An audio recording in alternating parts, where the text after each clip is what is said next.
Okay, I want you to imagine something. It's 1915. The Great War is just tearing the world apart, and the casualty lists are getting longer and longer every single day. It's a time of just unimaginable tragedy.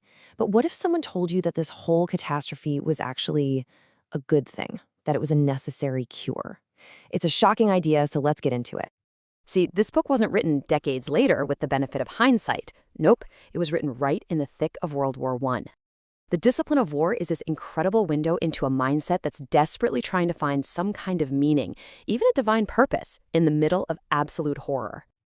And that really brings us to our central and, frankly, shocking question. Why on earth would anyone, surrounded by all that death and destruction, frame this war as some kind of medicine for the nation? Well, to understand that, we first have to look at how the author diagnosed the disease. So let's start with what the author, John Hasloch Potter, thought was fundamentally broken in Great Britain before the first shots were even fired. In his eyes, the country was in some serious moral trouble. His basic idea was pretty grim. Britain wasn't just a little flawed, it was spiritually dying. He believed the war didn't just pop up out of nowhere. It showed up because the nation's soul had become desperately, dangerously ill. Potter pointed to some really specific symptoms of this sickness. He saw a society completely obsessed with luxury and pleasure, a loss of responsibility, and just this general lack of seriousness. And this wasn't just some fringe idea. There was this widespread anxiety in Edwardian England about national decadence, about people getting soft and corrupting the very fabric of family life. This quote just perfectly captures the moral decay he was talking about. It's not just about the gap between rich and poor. For Potter, the real disease was a profound loss of proportion. A society so self-absorbed, it couldn't even see the shocking injustice happening right under its nose. So if the nation is sick, what's the cure? Well, this is where his argument takes its most radical turn. The war, he says, wasn't a geopolitical disaster, it was a divine intervention. He actually frames the war as a kind of national Lent, a fast chosen by God himself. All the hardships, the food shortages, the constant anxiety, these weren't punishments to be suffered through. No, they were part of a spiritual regimen designed to heal the nation's sick soul. And Potter's definition of discipline here is absolutely crucial. This isn't just about punishment, right? It's about intentional mental and moral training. So the war becomes the ultimate personal trainer, forcing an entire people to get back into spiritual and moral shape.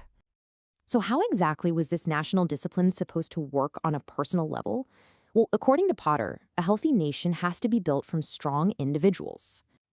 He breaks the treatment down into three main parts.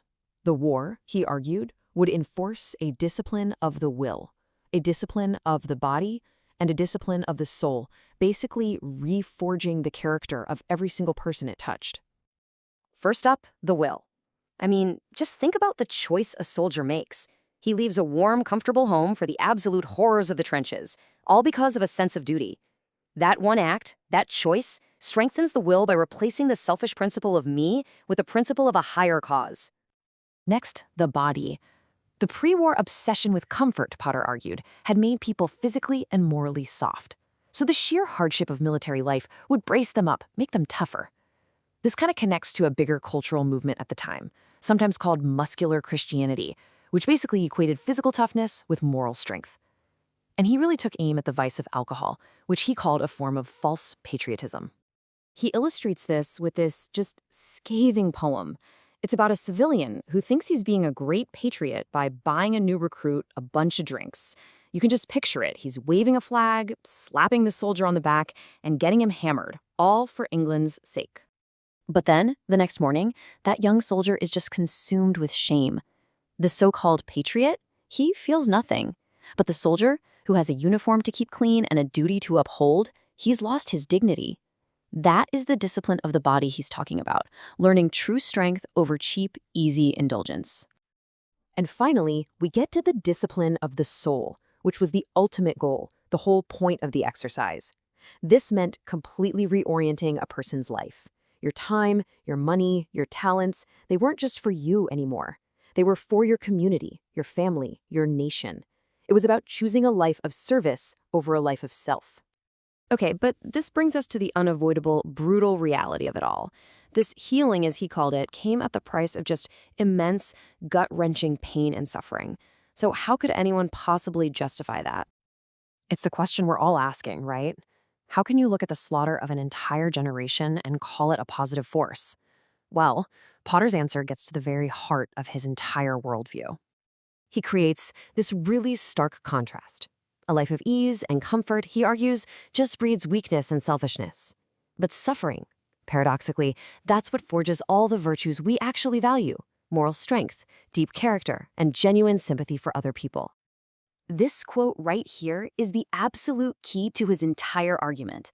For him, it's like a law of the universe. Greatness is not born from comfort. It is forged in the fires of suffering. So the pain of the war wasn't meaningless. It was the necessary price for creating a better, stronger people.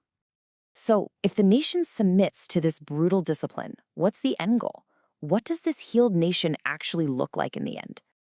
The path forward, in his view, is through obedience. By submitting your own personal will to a cause that is way, way bigger than yourself, your duty, your country, your God, you escape the little prison of your own selfishness, and you find true purpose. That is the ultimate discipline. And this is his final vision. He uses this incredibly powerful biblical image to describe a people who have come through the great tribulation of war. Not broken, but purified. They've been tested in the most extreme way possible, and through that test, they have been redeemed and made whole again. It is such a startling perspective to hear from a century ago. And it really leaves us with a critical question for our own time.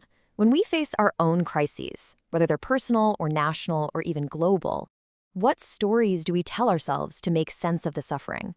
What narratives do we reach for to find meaning in catastrophe?